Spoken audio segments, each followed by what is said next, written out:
Amin? Great. Buka kitab kita sama-sama. Hari ini kita masuk pada bagian kita ke-23. Wow, saudara gue yang kasih dalam Tuhan. 23 weeks. Wow. 23 minggu berturut-turut. Kita sudah ada pada pembahasan ke-23 dalam rangkaian 33 tugas gereja di akhir zaman. Nah, hal yang tidak boleh kita lupakan, setiap kita adalah pelayan Tuhan. Bertahun-tahun gereja dibodoh-bodohi setan.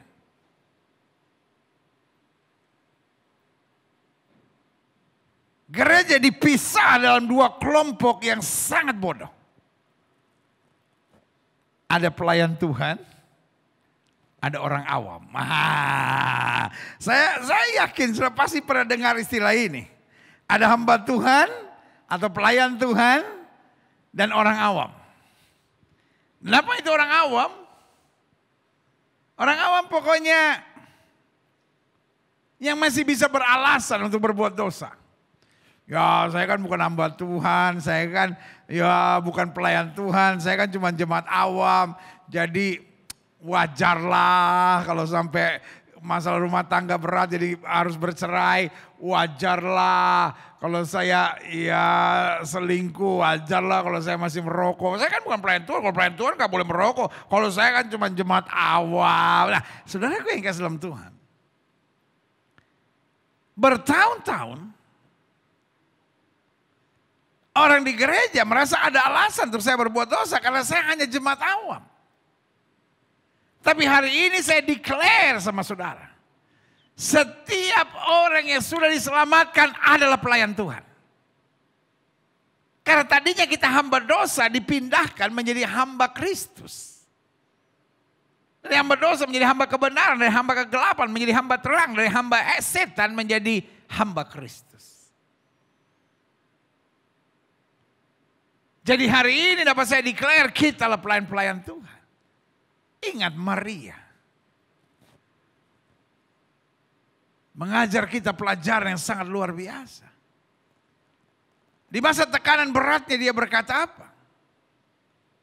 Meskipun secara manusia dia menolak. Dia bilang bagaimana mungkin sebab aku belum bersuami. Dia nggak bisa ngerti. Tapi ketika malaikat menjelaskan dia cuma bilang jadilah padaku seperti yang kau katakan sebab sesungguhnya aku ini hamba Tuhan. Dengan lain kata, I know it's hard for me, aku tahu ini berat. I know I don't understand yet, saya belum mengerti. Tetapi saya hamba Tuhan, saya nggak perlu tahu saya mengerti atau tidak mengerti. Saya nggak perlu tahu saya kuat atau nggak kuat. Pokoknya saya hanya mau taat. Ini dia kuncinya. Pertanyaan saya. Di masa-masa itu kita lihat nggak Maria mimpin pujian? Enggak. Di masa-masa itu kita punya catatan nggak bahwa Maria adalah seorang majelis gereja? Guru sekolah minggu? No way. Catatan kita hanya dia seorang anak muda biasa yang saleh. Yang hidup dalam kebenaran. Jadi hamba Tuhan bukanlah soal kegiatan dan profesi, tapi hamba Tuhan soal hati.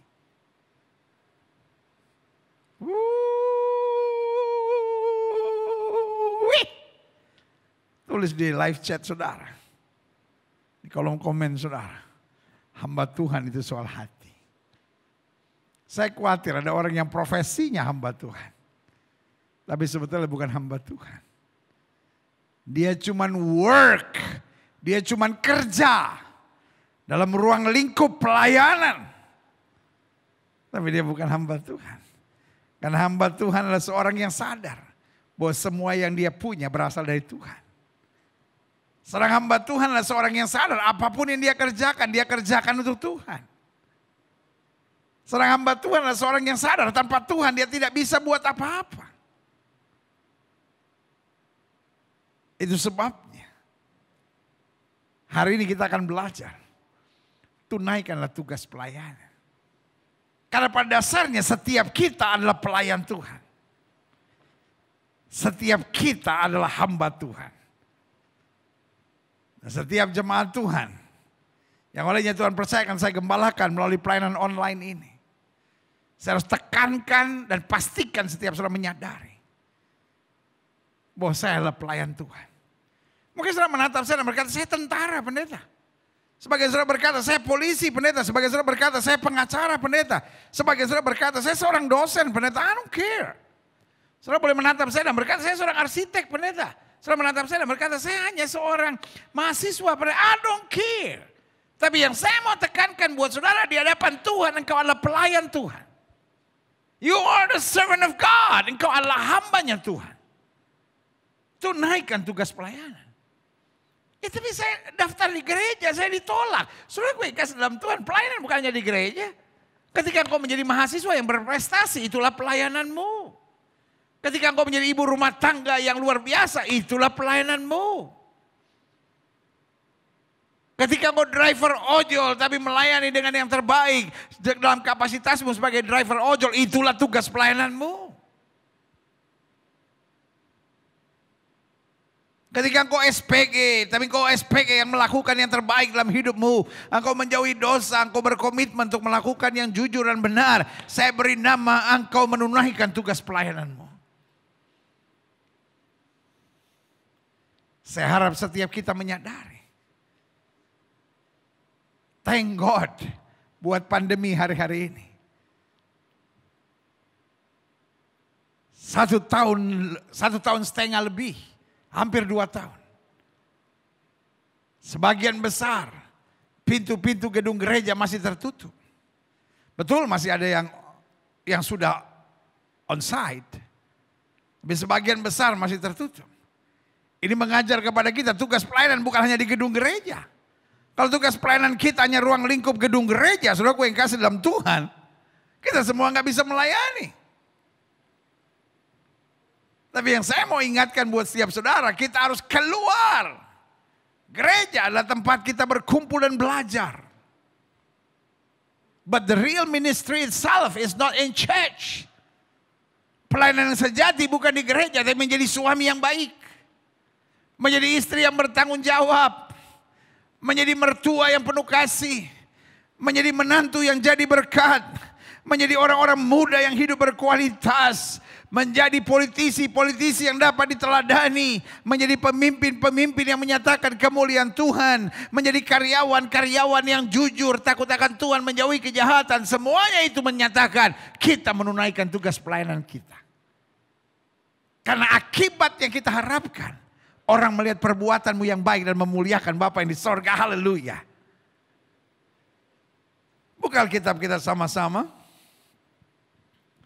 2 Timotius 4 ayat 1-8.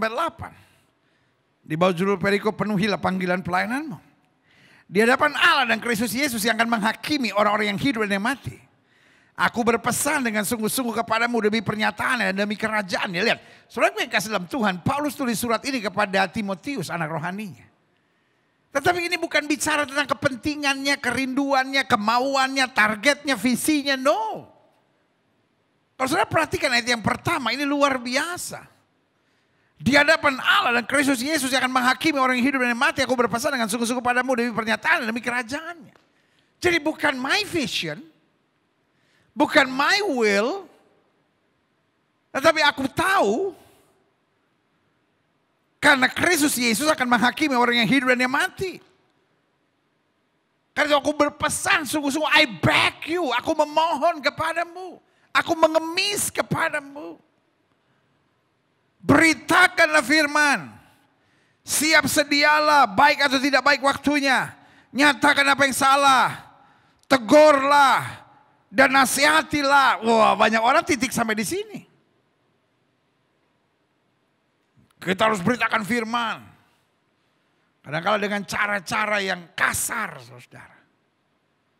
Tapi kan saya beritakan firman dengan keberanian. Keberanian bukan berarti dengan kekasaran. Tuhan gak suruh kita untuk memaki. Tuhan gak suruh kita untuk menghina. Tuhan gak suruh kita untuk menghakimi. Tuhan gak suruh kita untuk merendahkan. Karena ayat ini bicara, beritakan firman, siap sedialah, baik atau tidak baik waktunya. Nyatakan apa yang salah, betul. Tegurlah dan nasihatilah dengan segala kesabaran. Dalam bagian lain dikatakan bahkan dengan roh kelemah lembutan. Betul, kita harus tegas. Tapi bedakan antara tegas dengan kekasaran, saudara. Tegas itu prinsipnya, kasar itu caranya. Ada banyak orang yang mengidentikan ketegasan dengan kekasaran. Padahal Alkitab berkali-kali bilang kelemah lembutan. Dengan kesabaran, dengan penguasaan diri, dengan pengajaran. Artinya bukan dengan emosi, dengan makian, dengan bentakan, dengan menghina, dengan merendahkan. No, itu bukan pelayanan. Itu bukan pekabaran Injil. Kalau saudara mengabarkan Injil dengan menghina. Dengan alasan, oh itu kan kebenaran yang saya sampaikan. Tapi saudara gue yang kasih dalam Tuhan itu jahat. Saudara tidak mengabarkan Injil dengan kasih, saudara mengabarkan Injil dengan roh kebencian dan mau menjatuhkan atau dengan ketidakmengertian. Saudara lihat selanjutnya, klik. Karena akan datang waktunya. Orang tidak dapat lagi menerima ajaran sehat. Nah saya khawatir inilah penggenapannya hari-hari ini. Makanya saudara lihat sekarang. TV nasional juga orang gak nonton. Pokoknya orang cuma mau nonton hari-hari ini apa yang dia mau nonton, saudara. Iya kan? Makanya sekarang jarang lagi kita lihat satu keluarga nonton TV bareng-bareng. Enggak. Masing-masing ada di ruangan yang sama mungkin. Suami nonton di gadgetnya sendiri, istri nonton di gadgetnya sendiri, anak-anak main gamenya. Iya kan? Saudara gue kasih dalam Tuhan. Kalau kita nggak manage our family dengan betul, saudara, hari-hari ini adalah hari-hari yang sangat berbahaya. Akan datang waktunya orang tidak dapat lagi menerima ajaran sehat. Tapi mereka akan mengumpulkan guru-guru menurut kehendaknya untuk memuaskan keinginan telinganya. Jadi kita lihat dari tontonan aja. Saya berharap ibadah ini diikuti seluruh keluarga. Kalau memang sudah nggak mencapai kata sepakat, saran saya, pagi bersama-sama misalnya di GBI Glow, siang bersama-sama di HKBP atau di Gemim, atau sebaliknya, pagi sama-sama di HKBP, di Gemim, GPM, atau Baptis, atau gereja apa, Tiberias, atau CK7, GSJS, Reform, whatever. Baru siang ikut GBI Glow. Sorenya ikut ibadah anak-anak muda yang anak sudah ikut suka, ya kan? Ya masa sehari mesti 3 kali dengar ibadah? Ya per minggu kalau gitu. Minggu ini ikuti gereja ini, minggu depan baru Glow, minggu depan lagi baru ikutin anak saudara. Tapi intinya, saya dorong saudara, sedapat mungkin beribadah sekeluarga itu penting sekali. Walaupun kadang-kadang jamnya lah gak cocok. Yang satu lebih suka ikuti pendeta yang inilah. Tapi usahakan supaya setiap keluarga menerima pengajaran yang sama. Kalau pengajarannya berbeda-beda, akhirnya apa yang diyakini berbeda-beda. Akhirnya dalam rumah itu penuh dengan argumentasi-argumentasi yang sebetulnya gak perlu. Karena pada dasarnya di akhir zaman, cara setan memecah-mecahkan keluarga. Orang gak mau lagi dengar ajaran sehat. Orang gak mau kumpul bersama lagi. Semua masing-masing sendiri-sendiri karena mau memuaskan keinginan telinganya. Mereka akan memalingkan telinganya dari kebenaran dan membukanya bagi dongeng. Bagi yang dianggap seneng aja, menyenangkan. Tapi buat kita, Alkitab bilang apa? Kuasai dirimu dalam segala hal. Artinya, kita jangan hidup hanya untuk senangnya kita, untuk nikmatnya kita, enaknya kita, tapi akhirnya keluarga terpecah-pecah. Biasakan. Persatukan keluarga, belajar ngerti. Nah ini yang Alkitab bilang, kuasai diri. Sabarlah menderita, mengalahlah, itu kata Alkitab. Tapi yang paling penting di sini juga dikatakan, lakukan pelayanan pemberitaan Injil dan tunaikan tugas pelayananmu. Bagi kita hal-hal demikian bukan hanya perjuangan kita, tetapi itu adalah pekerjaan pemberitaan Injil dan tunaikan tugas pelayanan. Jadi berkat, membawa damai, mempersatukan, mengingatkan, mendorong. Itulah bagian dari kita melakukan pekerjaan pemberitaan Injil dan menunaikan tugas pelayanan kita. Selanjutnya, mengenai diriku, darahku sudah mulai dicurahkan sebagai persembahan dan saat kematianku sudah dekat. Dengan lain kata, Paulus menggambarkan, I'm living not an easy life. Jalan yang saya hidupi bukan jalan yang mudah. Jalan yang saya hidupi jalan yang keras. Tetapi aku bukan sekedar berjalan seenaknya, aku menunaikan tugas pelayananku. Dan menjalani tugas pemberitaan Injil. Makanya dia nggak mengeluh ketika dia bilang mengenai diriku, darahku sudah mulai dicurahkan sebagai persembahan, saat kematianku sudah dekat. Menunaikan tugas pemberitaan Injil. Bagi Paulus, di ayat yang ke-7 ini, aku telah mengakhiri pertandingan yang baik. Aku telah mencapai garis akhir, aku telah memelihara iman. Itu yang paling penting, bagaimana aku tetap memelihara iman, itulah menunaikan tugas pelayanan.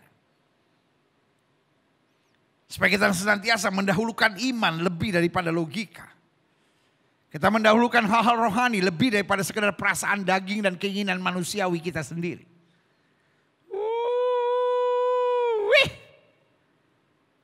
Amin. Jelas gak saudara sampai di sini? Jadi buat Paulus, yang paling penting adalah bagaimana aku menjalani pertandingan iman. Betul ada tantangan, betul ada hal-hal yang menyakitkan, tapi itu gak penting. Karena aku harus menunaikan tugas pemberitaan Injil, menunaikan tugas pelayanan, itu yang paling utama. Dan itu adalah pertandingan iman baginya. Ayat 8. Sekarang telah tersedia bagiku mahkota kebenaran. Oh, dia yakin betul. Karena ini bukan kira-kira, ini bukan mudah-mudahan, ya kan? Tapi sebuah kepastian. Sekarang telah tersedia bagiku mahkota kebenaran yang akan dikaruniakan kepada oleh Tuhan, hakim yang adil. Pada harinya. Dan Paulus begitu yakin bukan hanya kepadaku, melainkan juga kepada semua orang yang merindukan kedatangannya. Wow, haleluya, klik. Saya catat di sini.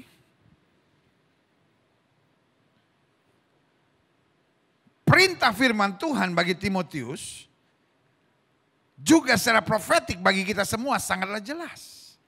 Lakukanlah pekerjaan pemberita Injil dan tunaikan tugas pelayananmu. Ayo ya, kita siap ketik di live chat kita ya. Saya penginjil dan saya pelayan Tuhan. Ayo, saya penginjil dan saya pelayan Tuhan. Ayo, saya penginjil dan saya pelayan Tuhan. Ayo sekali lagi, ketik. Iya di live chat. Saya mau sudah interaktif, ya kan? Ini deklarasi kita, sama-sama bilang sama saya penginjil dan saya pelayan Tuhan.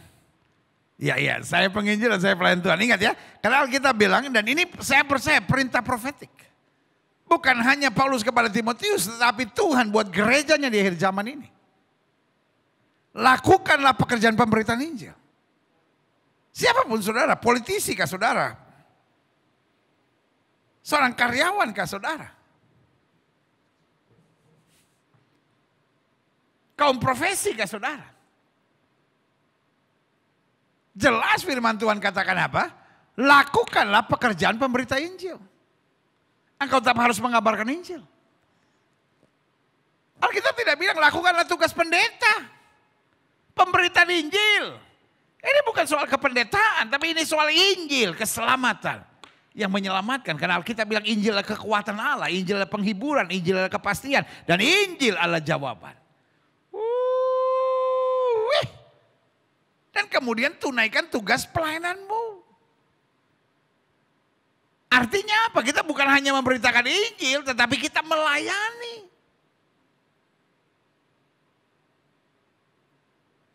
Kita bilang apa? Aku datang bukan untuk dilayani, aku datang untuk melayani. Kadang-kala nggak kelopnya karena kita mau jalankan tugas pekabaran Injil. Tapi kitanya ngebosi saudara-saudara. Kitanya memaksakan kehendak, makanya Alkitab bilang apa? Kuasai diri.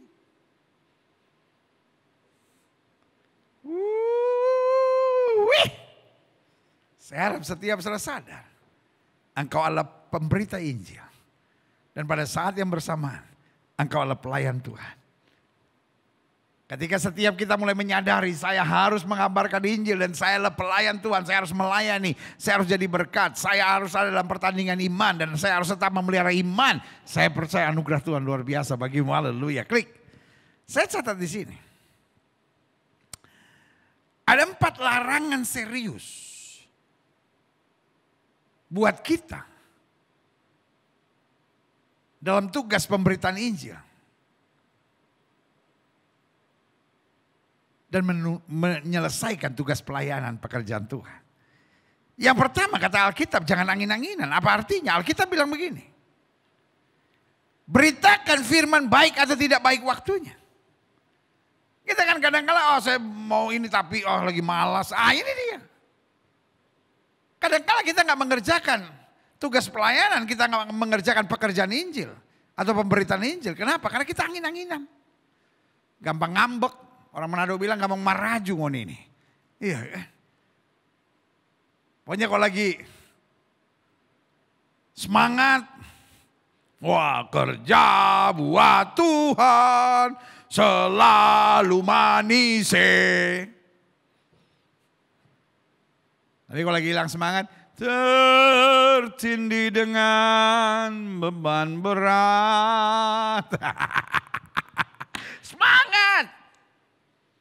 Anak Tuhan Yesus tidak angin-anginan. Jangan kalau lagi semangat baca Alkitab, 5 pasal sehari. Lagi males, 3 minggu gak baca Alkitab. Salah satu cara kerja iblis di akhir zaman yang membuat banyak anak Tuhan terperangkap adalah sifat dan kebiasaan angin-anginan. Anak-anak Tuhan harus punya komitmen yang tegas. Sekali dia buat janji sama Tuhan, apapun yang terjadi dia lawan terus karena dia tahu Roh Kudus akan memampukan dia. Angin-anginan adalah pekerjaan iblis, saudara. Kalau saudara adalah orang yang angin-anginan, gampang semangat, gampang lemah, gampang semangat, gampang lemah. Lawan, itu bukan sifat, itu serangan setan, saudara. Saudara menantang saya berkata, Gilbert apa-apa serangan setan. Apa. Lu itu memang serangan setan. Supaya kita tertipu. Sehingga kita anggapkan wajar. Bukan saya menolak Tuhan, cuman memang ini lagi malas aja gitu. Iya kan? Tapi kalau rasa malas itu diikutin terus, kita gak lawan. Lama-lama dia membelenggu kita. Hati-hati dengan sifat angin-anginan. Itu bukan sifat. Itu serangan iblis yang mau membodoh-bodohi kita. Yang kedua. Apa larangan serius dalam kita menjalankan tugas pemberitaan Injil dan tugas pelayanan? Jangan mudah gregetan. Alkitab bilang kuasai diri. Karena waktu kita menjalankan tugas pemberitaan Injil, kita menunaikan tugas pelayanan.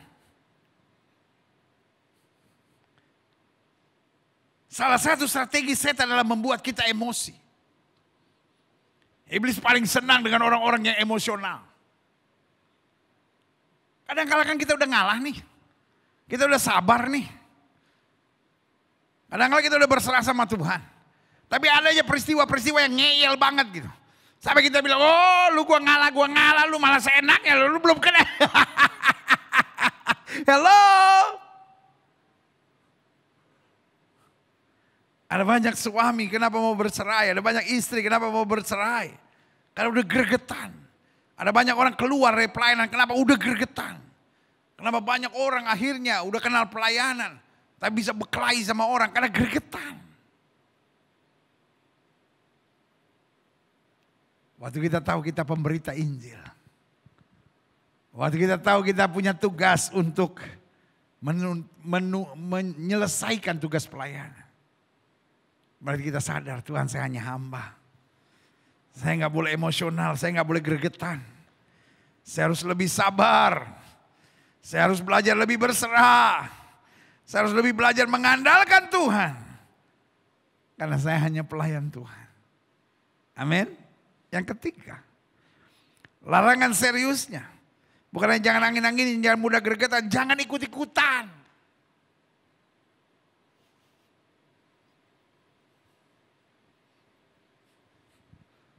Salah satu yang berbahaya hari-hari ini adalah promosi. Dunia modern, wah dunia promosinya jago saudara-saudara.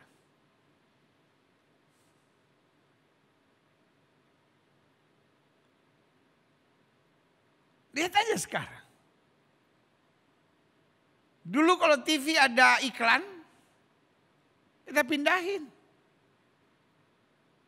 Tapi sekarang di Instagram, di YouTube, iklan dikemas dengan artis-artis tertentu, iklan dikemas dengan orang-orang terkenal tertentu. Wah, malah itu yang dikejar-kejar, padahal itu iklan, saudara. Tidak sedikit orang buang uang untuk hal-hal yang sia-sia. Itu yang Alkitab bilang. Manusia diperbudak oleh uang. Belajar beli sesuatu karena engkau perlu. Bukan korban iklan. Ada orang yang suka properti terus dia lihat properti sampai terus terbujuk. Dan akhirnya terbawa oleh arus itu. Sampai ngutang-ngutang kalau perlu saudara. Dia beli bukan karena butuh. Dia beli karena terbawa oleh promosi yang menggiurkan. Orang-orang yang suka garment, baju, orang-orang yang suka make up. Hari-hari ini diperas duitnya saudara. Dengan apa? Iklan-iklan yang bagus. Orang yang suka masak misalnya. Wah lihat, wah mesti beli ini. Yang dia beli mungkin murah. 100.000, 200.000. Tapi jumlahnya banyak kan dia mesti beli. Lama-lama tergulung saudara. Cuman pencet-pencet aja kok. Saya sebagai hamba Allah miris melihatnya saudara. Hari-hari ini banyak orang jadi korban iklan. Begitupun dalam kehidupan sehari-hari. Orang sekarang ikut-ikutan model lah. Orang yang dulu paling benci yang namanya tato. Orang yang dulu paling benci pakai anting lah, tindik sana, tindik sini.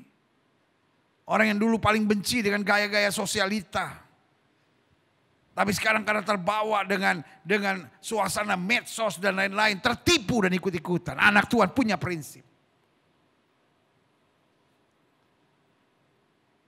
Firman Tuhan bilang. Kalau kamu tidak milik ke kiri maupun milik kanan, hidup kamu diberkati. Kamu tidak akan turun tapi naik, tidak akan diangkat. Tidak akan menjadi ekor, diangkat menjadi kepala. Dari sini kita belajar. Orang yang ikut-ikutan di akhir zaman ini tergulung saudara. Ada orang-orang yang saya kenal, orangnya baik. Orangnya cinta Tuhan. Tapi persoalan cuma satu. Gak punya prinsip. Gampang sekali terombang-ambing, gampang sekali. Dan hari ini sebagai hamba Allah saya hanya mau ingatkan buat saudara. Mari kita belajar jadi orang yang punya prinsip. Sehingga kita gak ikut-ikutan. Selanjutnya, apa larangan serius buat kita sekalian? Jangan cengeng. Paulus bilang apa? Mengenai diriku, darahku sudah tercurah. Saat kematianku sudah dekat. Aku mempertahankan iman.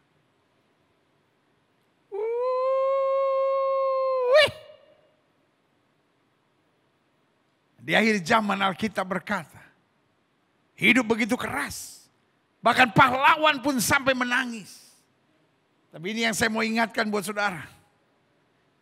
Anak-anak Tuhan tidak cengeng. Saya tidak bilang ibu engkau tidak boleh menangis. Tapi yang saya mau ingatkan kepadamu ibu jangan cengeng. Kadang-kala hidup ini memang keras, kadang-kala hidup ini memang menyakitkan, kadang-kala hidup ini memang melukai. Tetapi ingatlah, ada roh Tuhan yang menguatkan kita, ada roh Tuhan yang memampukan kita, ada roh Tuhan yang membalut luka kita dan menggantikannya dengan sorak-sorai kemenangan yang luar biasa. Haleluya. Amin. Adik-adik muda, jangan cengeng. Kenapa orang lari ke narkoba? Cengeng, saya bilang.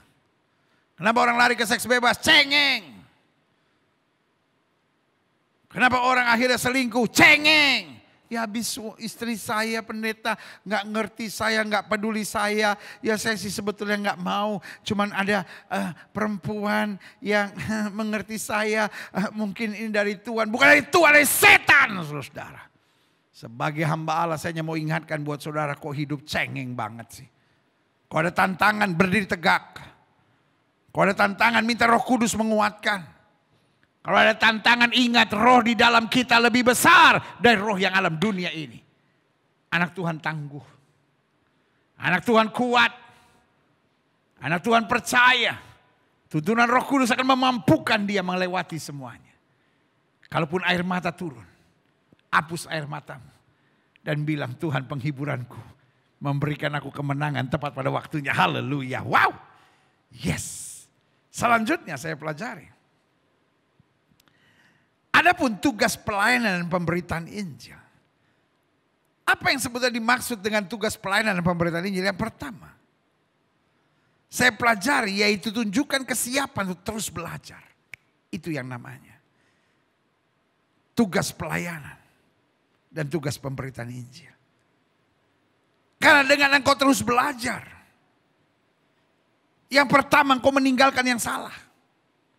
Dengan engkau terus belajar, engkau akan mengalami peningkatan.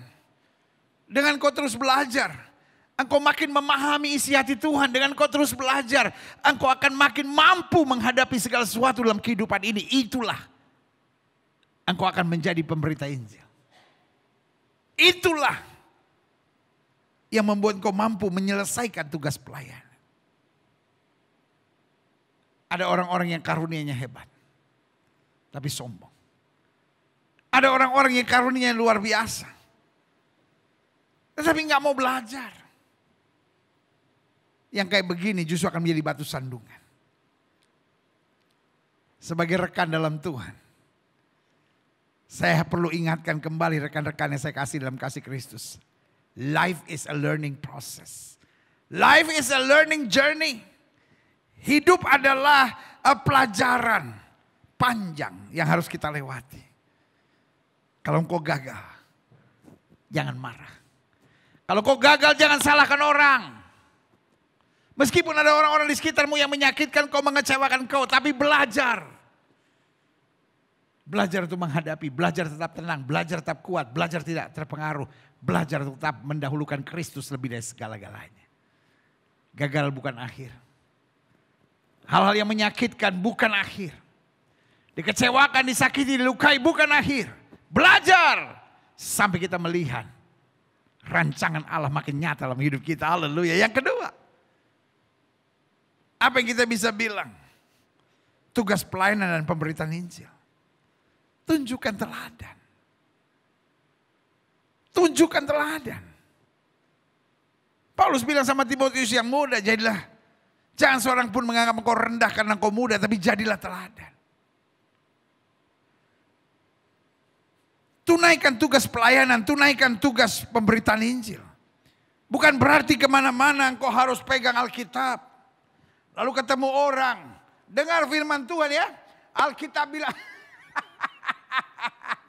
lu dianggap aneh dan sudah kepukul di otak kalau begitu, saudara. Kemanapun kau pergi, kau ngomong tentang ayat-ayat firman Tuhan.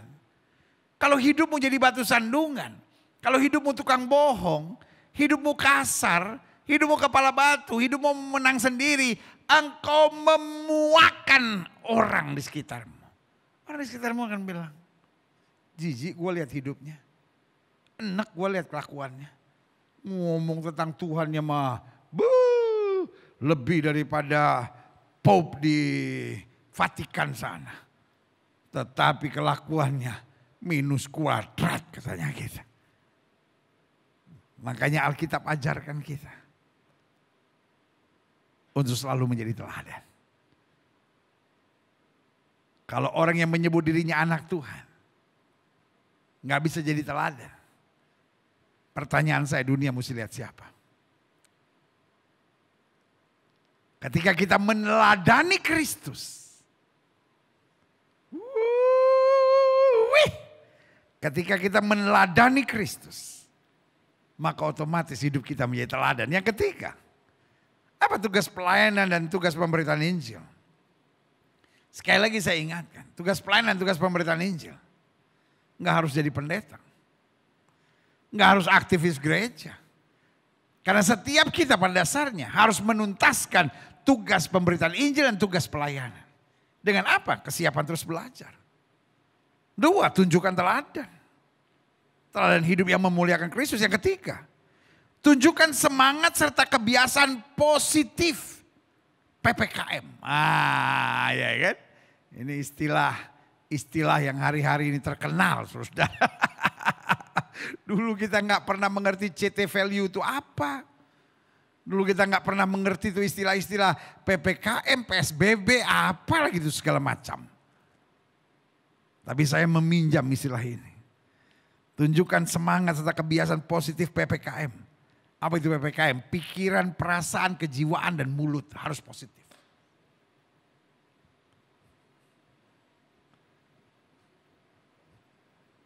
Saya ingat bulan lalu ada rapat MPL. MPL itu persidangan Majelis Pekerja Lengkap. Jadi MPL itu terdiri dari 5 unsur di Gereja Bethel Indonesia. Unsur pertama unsur badan pendiri. Badan pendiri itu adalah mereka-mereka hamba-hamba Tuhan senior yang pada tanggal 7 Oktober 1970 di Sukabumi mereka adalah saksi sejarah yang ikut menandatangani bersama berdirinya GBI. 5 orang masih hidup, 5 atau 6 orang masih hidup. Dan mereka sekarang menjadi badan pendiri dari Gereja Bethel Indonesia. Badan pendiri dari Sinode Gereja Bethel Indonesia. Lalu kemudian ada MP, Majelis Pertimbangan. Ini juga terdiri dari hamba-hamba Tuhan senior yang telah banyak di masa-masa sebelumnya menjadi pengurus Sinode.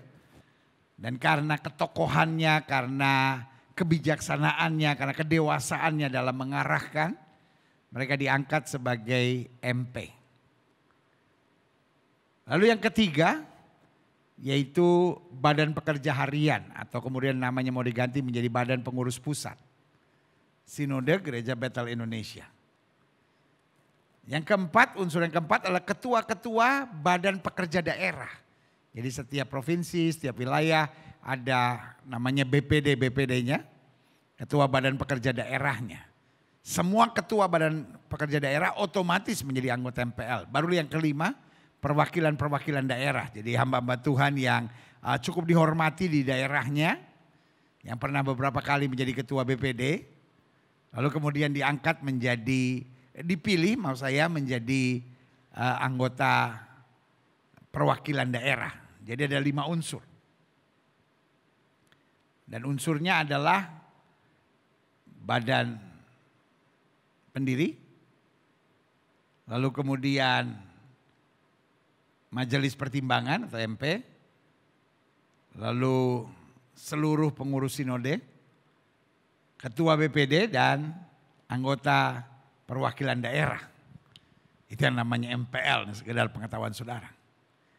Nah karena masanya masa-masa seperti gini-gini kan PPKM dan lain-lain. Jadi waktu saya hadir di sidang, beberapa orang perwakilan karena ini hybrid, jadi harus ada yang hadir dan ada yang mengikuti secara online. Waktu saya hadir lalu mereka arahkan, Pak Gilbert harus antigen. Oke, korek lah tuh hidung. Gak tahu nih hidung masih lengkap atau enggak, dikorek terus. Dikorek. Lalu setelah itu, pendeta boleh masuk sidang. Kenapa? negatif. Jadi yang ada di sidang cuma yang negatif semua. Iya. Waduh. Setahu saya, biasanya sidang harus diisi orang-orang yang positif.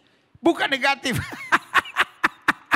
Kita tertawa. Nah, saudara Tuhan, istilah-istilah sekarang membingungkan. Dulu kalau namanya positif itu bagus. Sekarang positif parah, saudara-saudara. Ah, ini dia. Makanya saya pakai istilah ini. Tunjukkan semangat serta kebiasaan positif PPKM. Pikiran, perasaan, kejiwaan, dan mulut kita harus positif. Ini tugas pelayanan pemberitaan Injil. Kita boleh sehebat apapun mengupas Injil, kita boleh sehebat apapun bersaksi pengalaman-pengalaman kita dahsyat dengan Tuhan. Tapi kalau mulut kita selalu negatif, jiwa kita tuh selalu mikir yang negatif, perasaan kita negatif, iya kan? Pikiran kita selalu negatif. Kita nggak bisa menunaikan tugas pelayanan. Orang ngelihat kita juga geli, saudara-saudara. Karena yang dia lihat, aduh negatif melulu. Banyak suami-suami stres sama istrinya, kenapa mulutnya selalu negatif, pikirannya selalu negatif, perasaan negatif. Gak pernah ada semangat gitu. Bu, jangan biarkan iblis selalu menguasai hidupmu, Bu. Ada istri-istri yang stres. Karena suaminya mulutnya negatif, perasaannya negatif, pikiran negatif, kejiwaan negatif. Pak, jangan mau dipakai setan, Pak. Bertobat dalam nama Yesus. Sorry untuk bilang ini, adik-adik muda. Kalau kau cari pasangan teman hidup, jangan cari yang PPKM-nya negatif. Pikiran, perasaan, kejiwaannya, mulutnya selalu negatif. Mau seganteng apapun dia. Mau secantik apapun dia. Mau sehebat apapun dia. Tapi kalau pikirannya, perasaannya, kejiwaannya, mulutnya selalu negatif. Ya, nggak akan bertahan lama. Kalau dipertahankan, ujung-ujungnya makan hati, saudara-saudara. Karena hidup ini harus ada semangat, hidup ini harus ada keyakinan, hidup ini harus ada kepastian. Bahwa Tuhan yang saya sembah adalah Tuhan yang tidak pernah mempermalukan saya. Melewati semuanya, saya tahu tangan Tuhan yang kuat memegang saya, memampukan saya, memberikan saya damai sejahtera dan kemenangan. Wow. Amin. Yang keempat, apa tugas pelayanan pemberitaan yang Injil yang harus kita lakukan? Tunjukkan kesiapan terus belajar. Tunjukkan kehidupan dengan teladan. Tunjukkan semangat serta kebiasaan positif PPKM. Pikiran, perasaan, kejiwaan serta mulut. Yang keempat, tunjukkan iman dan kesetiaan. Nah ini dia.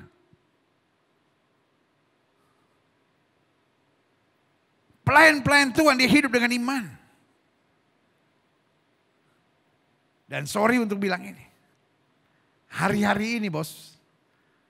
Kalau kita nggak berjalan dalam iman dan kesetiaan bos, habis bos. Habis kita bos. Sekarang ini kalau mau pakai logika, sekarang ini kalau cuma mau ngandelin perhitungan manusia, ya habis saudara.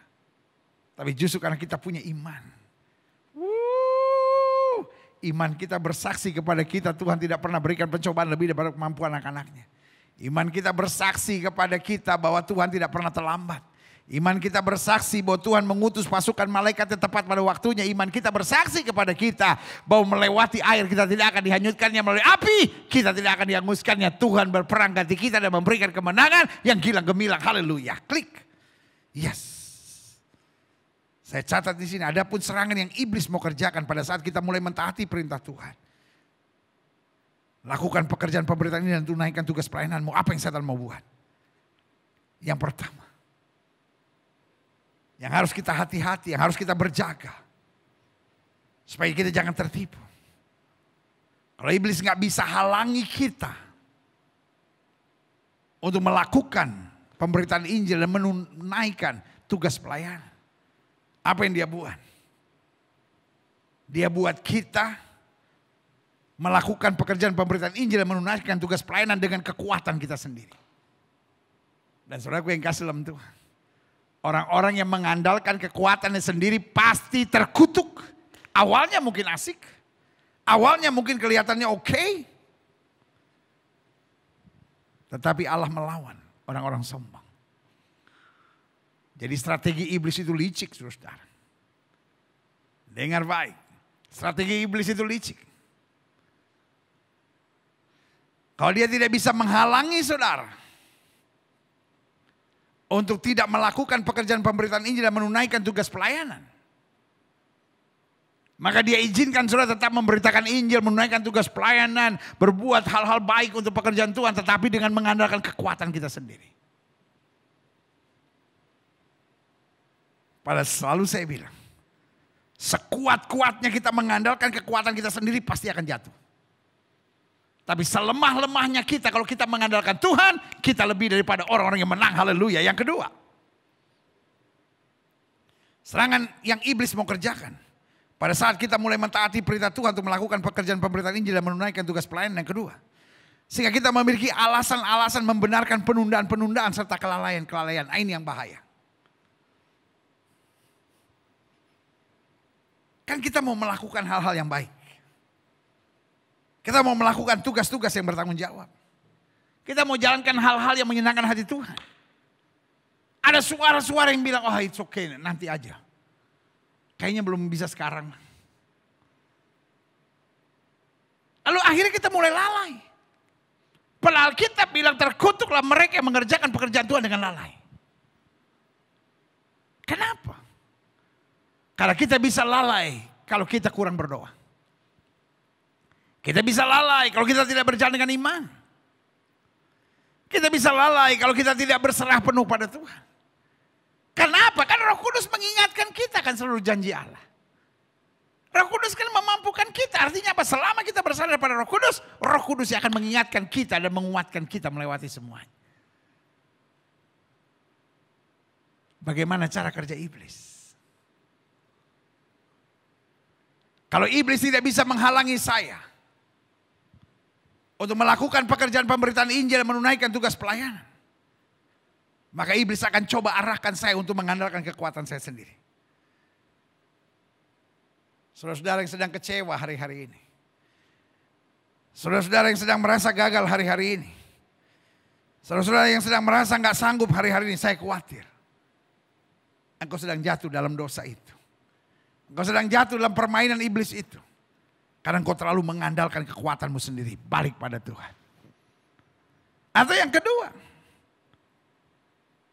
serangan iblis yang iblis mau kerjakan pada saat kita mulai mentaati untuk melakukan pekerjaan pemberitaan ini dan menunaikan tugas pelayanan. Yaitu membuat kita memiliki alasan-alasan untuk membenarkan penundaan-penundaan kita. Serta kelalaian-kelalaian kita. Penundaan harus diselesaikan dengan pertobatan. Penundaan harus diselesaikan dengan kesadaran. Kelalaian-kelalaian kita harus diselesaikan dengan pertobatan. Minta ampun sama Tuhan dan minta Roh Kudus memampukan kita. Jangan dibenarkan. Jangan mencari excuses pembenaran. Saya berkata ya wajarlah, saya juga lagi banyak masalah. Wajarlah situasi seperti ini. No. Beritakan firman kata Alkitab baik atau tidak baik waktunya. Yang ketiga. Saya pelajari selanjutnya. Adapun serangan iblis yang iblis mau kerjakan pada saat kita mulai mentaati perintah Tuhan, yaitu melakukan pekerjaan pemberitaan Injil dan menunaikan tugas pelayanan. Apa yang iblis mau buat? Sehingga kita hanya bersemangat tanpa pengetahuan yang sehat. Iblis biarkan kita bersemangat. Iblis mendorong kita bersemangat. Tapi tidak punya pengetahuan. Alkitab bilang apa? Kerajinan pun tanpa pengetahuan tidak baik. Tapi saya juga sadar pengetahuan tanpa kerajinan juga sia-sia. Yang paling benar adalah keseimbangan. Tuhan mau mendorong kita rajin. Tapi punya pengetahuan. Orang-orang yang rajin tapi tanpa pengetahuan ujung-ujungnya pasti kecewa. Ujungnya pasti stres. Ujungnya pasti komplain sama Tuhan dan bilang Tuhan saya udah buat ini, saya udah buat ini, saya udah buat ini. Kenapa belum begini, kenapa belum begini. Karena dia pikir kerajinan itu memaksa Tuhan. Dan harusnya memaksa Tuhan untuk melakukan semua yang dia mau. Pada kerajinan kita. Bukan untuk memaksa Tuhan. Tapi untuk mengarahkan hidup kita. Untuk makin jadi berkat. Haleluya. Yang terakhir, saya undang pemain musik maju ke depan. Adapun serangan yang iblis mau kerjakan pada saat kita mulai mentaati perintah Tuhan untuk melakukan pekerjaan pemberitaan Injil dan menunaikan tugas pelayanan. Karena pada dasarnya iblis gak mau. Tapi kalau iblis tidak bisa menghalangi kita, maka yang iblis buat adalah kita kelihatannya memberitakan Injil, kita kelihatannya menunaikan tugas pelayanan. Tapi kita jalankan dengan kekuatan kita sendiri. Kita jalani dengan alasan-alasan pembenaran, penundaan dan kelalaian-kelalaian kita. Kita jalan dengan semangat tanpa pengetahuan yang sehat, tanpa menggali firman, tanpa pergaulan yang dekat dan akrab dengan Tuhan. Dan yang keempat, yang terakhir. Sehingga kita tidak berpikir luas dan panjang. Kita kelihatannya menunaikan tugas pelayanan. Kita kelihatannya melaksanakan tugas pekabaran Injil. Tapi kita hanya berpikir now and to die. Tuhan mau kita berpikir luas. Sehingga kita gak gampang kecewa. Alkitab bilang apa? Orang yang menabur dengan air mata akan menuai dengan sorak-sorai. Artinya yang dia pikir taburan dia hari ini akan kemudian dia tuai. Makanya ketika Yusuf menghadapi masa-masa yang sukar, Yusuf bilang apa? Manusia boleh mereka-rekakan yang jahat. Betul, sekarang aku menghadapi hal-hal yang jahat. Tapi satu saat Allah mereka-rekakan yang untuk kebaikan. Hidup itu harus berpikir luas dan panjang. Dengan berpikir luas dan panjang, yang pertama kita akan senantiasa bersyukur. Dengan berpikir luas dan panjang kita jadi orang-orang yang hidup dengan iman. Dengan berpikir luas dan panjang kita menjadi orang-orang yang tidak mau tinggalkan Tuhan tapi selalu dekat dengan Tuhan. Dan dengan berpikir luas dan panjang kita akan berjalan seturut dengan firman Tuhan. Karena Alkitab saya tanamkan. Orang yang tidak miring ke kiri maupun miring ke kanan. Dia berjalan seturut dengan kehendak Tuhan. Dia tidak akan turun tapi naik. Tidak akan menjadi ekor, tapi menjadi kepala. Hari ini sebagai hamba Allah, as your pastor, sebagai gembala saudara. Siapapun saudara itu gak penting buat saya. Tapi yang paling penting, kita semua adalah penginjil dan kita semua adalah pelayan Tuhan. Dimanapun kita ada, kabarkan Injil. Laksanakan tugas sebagai pemberita Injil. Dan tunaikan tugas pelayananmu. Jadi berkat, menangkan jiwa, layani orang, bawa damai, dan nyatakan kemuliaan Tuhan.